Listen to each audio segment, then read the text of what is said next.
of Senegal. It is my distinct pleasure to invite to the stage His Excellency Bassirou Diomaye Faye to join me here for an interview.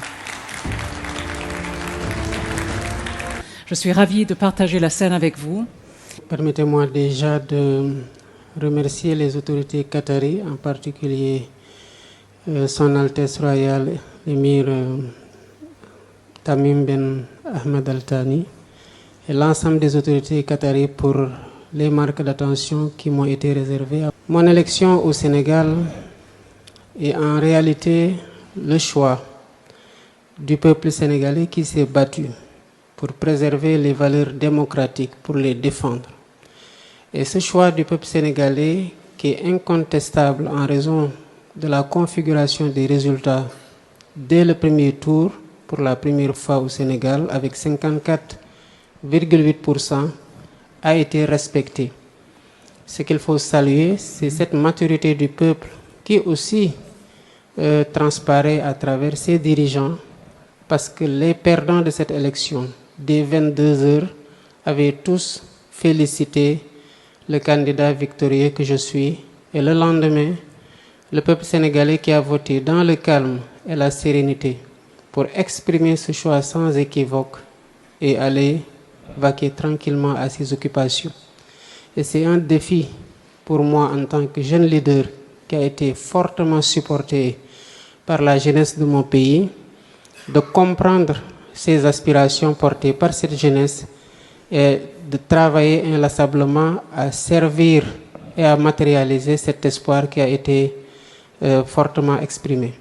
Et à donner un exemple à toutes les autres jeunesses du monde, mais en particulier de l'Afrique, de croire en cette voie démocratique de conquête du pouvoir qui seule assure la paix et la stabilité, sans laquelle aucun développement n'est possible.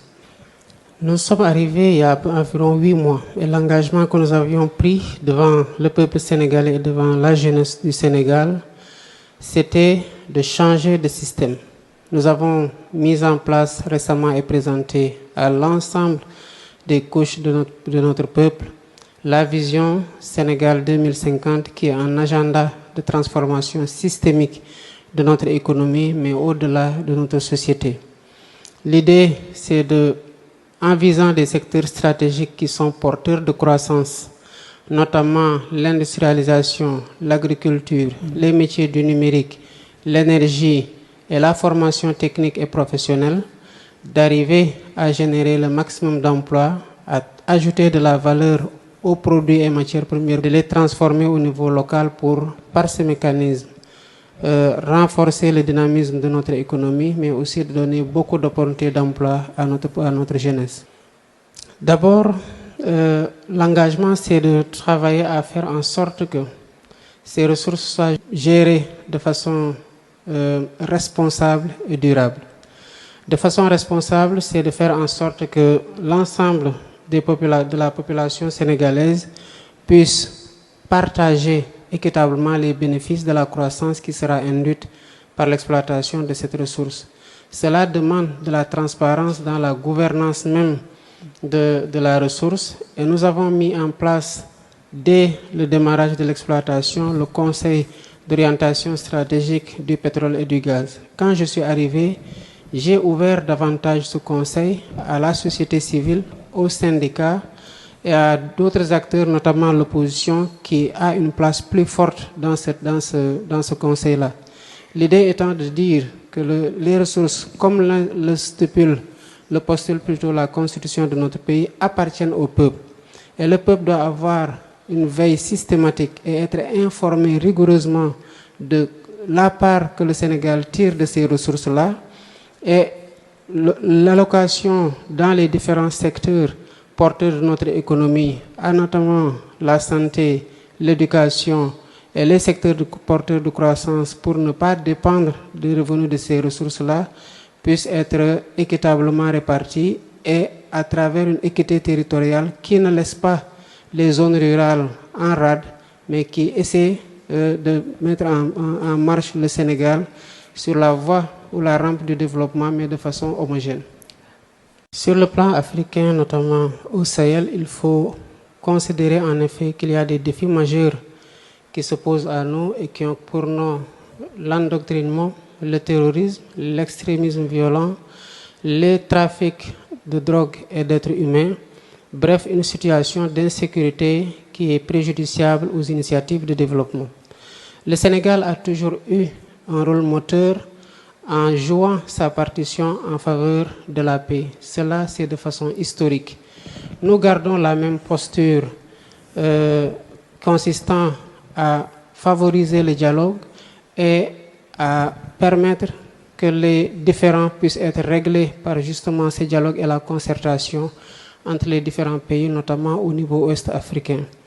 Et cela est d'autant plus important pour nous que le Sénégal croit fondamentalement qu'il faut bâtir des ponts entre les peuples, entre les États. C'est le sens d'ailleurs de la médiation que j'entreprends au nom de la CEDEAO entre cette dernière et les États membres du Sahel. Il faut, à mon avis, que les parties prenantes s'investissent davantage pour que l'intégration qu'on a réussi jusqu'ici ne cède pas le pas à la désintégration et au repli sur soi, parce que l'Afrique a besoin de parler d'une seule voix pour être entendue, de se concerter pour trouver des solutions endogènes à ces problèmes et aux défis que nous partageons avec le monde, notamment la lutte contre la pauvreté et les défis liés au changement climatique. Rien n'empêche aujourd'hui de maintenir l'alliance des États du Sahel puisqu'elle est déjà là et elle répond à une réalité sécuritaire à laquelle ces pays font particulièrement face. Mais en même temps, cela ne devrait pas, de mon point de vue, expliquer une désintégration de la CEDEAO pour le rôle que cette institution-là a joué dans le rapprochement des peuples, dans la facilitation de la circulation des personnes et des biens. J'avance dans le cadre de cette mission. Nous serons toujours à leur côté parce que nous partageons la même réalité sécuritaire et nous avons un destin sécuritaire lié. Les avancées qu'on a eues depuis la mise en place de la CEDEAO à travers les différents instruments par lesquels cette formidable entité agit ne doivent pas être masquées par des problèmes de gouvernance qui demandent, comme plusieurs institutions multilatérales, une réforme pour les adapter aux défis de notre temps.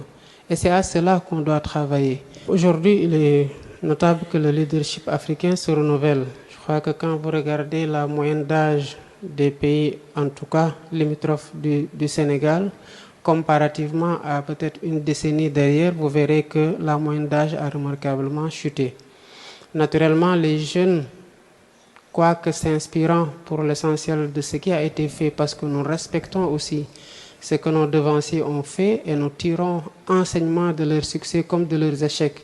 Parce que comme disait le savant Cheikh Anta Diop, nous sommes la résultante de tous leurs efforts qui sont composés, qui sont sanctionnés par des succès et des échecs. Il appartient évidemment aux jeunes leaders d'imposer cet agenda qui concerne à avoir plus de souveraineté, mais aussi à imposer le respect réciproque avec les partenaires et à travailler inlassablement dans tous les partenariats à ce que ces derniers soient mutuellement gagnants.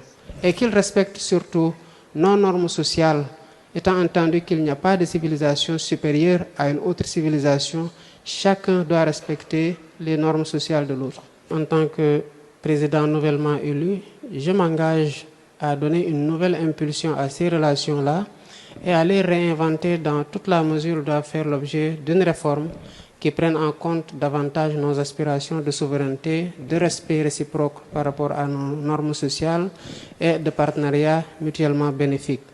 Il reste entendu que le Sénégal n'est la chasse gardée de personne si ce n'est celle du peuple sénégalais qui seul est habilité à veiller à ses intérêts.